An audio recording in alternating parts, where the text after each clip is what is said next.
আসসালামু আলাইকুম। আশা করি সবাই ভালো আছেন। আলহামদুলিল্লাহ, আপনাদের দোয়ায় আমি অনেক ভালো আছি। আজকে অনেক মন খারাপ, ভাবছিলাম বেরোবো না, কিন্তু তারপরও বের না হয়ে পারলাম না। তার কারণ হচ্ছে কালকে রাতে এত ধুলা কেন রাস্তায়। কালকে রাতে একটু বাইরে গেছিলাম, সো বৃষ্টিতে ভিজে বাইক রাইড করা লাগছে। তারপর বাইকের অবস্থা প্রচুর খারাপ, চেনটাও শব্দ করতেছে, বাইকে প্রচুর ময়লা ময়লা। সো বাধ্য হয়ে ভাবলাম আজকে বাইকটা একটু ওয়াশ করা দরকার, তাই বাইকটা ওয়াশ করতে বেরোলাম। সো এখন বাইকটাকে একটু ওয়াশ করব। আমার বাইকের অবস্থা খুবই খারাপ, একদম মানে এক কথা একদম খুবই খারাপ। কালকে বৃষ্টিতে ভিজে বাইকের পুরো রঙই পাল্টে গেছে, মানে এমন পরিমাণ কাদা হয়েছে। সো বাইকটা ওয়াশ করতেছি। সো দেখা যাক বাইকটা ওয়াশ করার পর বাইকের অবস্থা কীরকম হয়।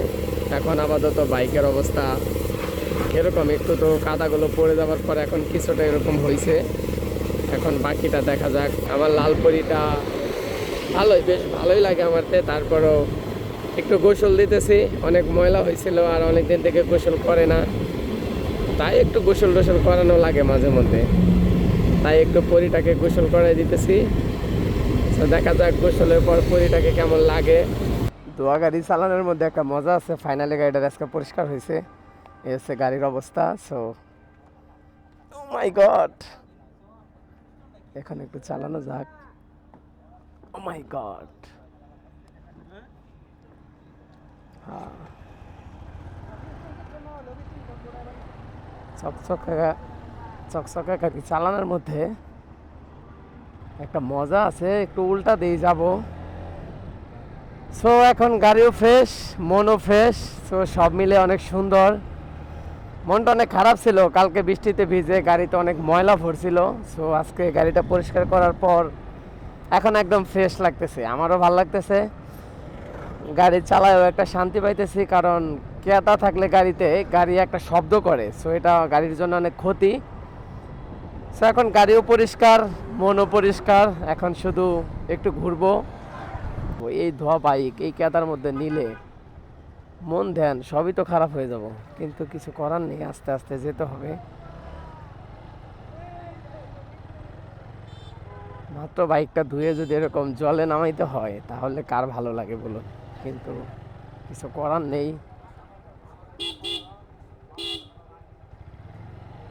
মামা এমন একটা জায়গায় দাঁড় করাইছে, বাইকটা মাত্র ধুয়ে নিয়ে আসছি, এখনই যদি বাইকটা নোংরা হয় তাহলে তো মনটাই খারাপ হয়ে যাবে আবার।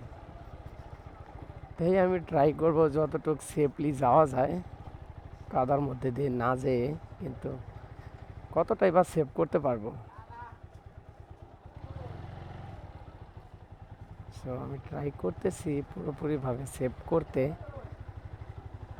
কিন্তু আমি চাইলেই কি আর সেভ হওয়া করা সম্ভব? কারণ রাস্তায় হচ্ছে বৃষ্টি। গ্রাম মানেই হচ্ছে শান্তি, গ্রামের আরেকটা নাম হচ্ছে শান্তি। আর শহর মানেই হচ্ছে ব্যস্ততা, যানজটের শহর। সেখানে শুধু কোলাহল, হইচই, মারামারি এগুলো লেগেই থাকে। আর গ্রাম হচ্ছে শান্তি। যাক, আমরা গ্রাম নিয়ে গবেষণা না করি। ও মাই গড, প্রচুর নয়েজ ছিল। এই তো আমরা লোহাই বাজার চলে আসছি। এখান থেকে আর সামান্য অল্প একটু গেলেই আসলে যে জায়গাতে যাইতে চাইলাম, একটু মনটা ভালো করার জন্য যে ভাবলাম একটু ফুচকা খেয়ে আসি, তাহলে হয়তো মনটা ভালো হবে। তাই ফুচকা খাইতে বেরোলাম। ও মা, আজকে দেখি জায়গাটা একদম ফাঁকা। নর্মালি এই জায়গাটা এতটা ফাঁকা থাকে না, এখানে অটোর প্রচুর সিরিয়াল থাকে, বাট আজকে কোনো অটো নেই। এটা হচ্ছে জয়না থেকে কাউরায় যাওয়ার রাস্তা। এই রাস্তাটা খুবই আসা হয়, মানে খুবই আসা হয়, কোনো একটা কারণ ছাড়াই এই রাস্তাটাতে আসা হয়। কারণ এই রাস্তাটাতে সামনেই হচ্ছে একটা ঘোরার জায়গা আছে, মানে এখানে আসি, তারপর গ্রামে একটু ভালো না লাগলে ওইদিকে আসি। তো এটা মাঝে মধ্যে আসা হয়, কিন্তু আজকে সারাটা দিন ঘুমাইছি, কোথাও যাওয়ার ছিল না।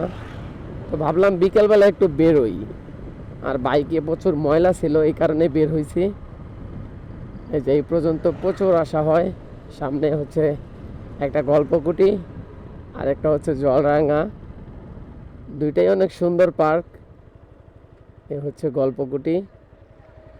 আজকে একদম ফাঁকা, ফ্রাইডেতে ভরপুর লোক থাকে। এই হচ্ছে জলরাঙা, এটাতে বেশি লোক আসে, কিন্তু আজকে দেখি একদম ফাঁকা। জানি না কি কারণে ফাঁকা, বাট জলরাঙাও ফাঁকা, এটাও ফাঁকা, কেউ তো নাই আজকে। ও মাই গড, তার থেকে ভালো পার্কে না যায়, এখানে গিয়ে দাদু মাছ মারতেছে, দাদুর মাছ মারা দেখি বড়শিতে। এটা একবারে খারাপ হয় না?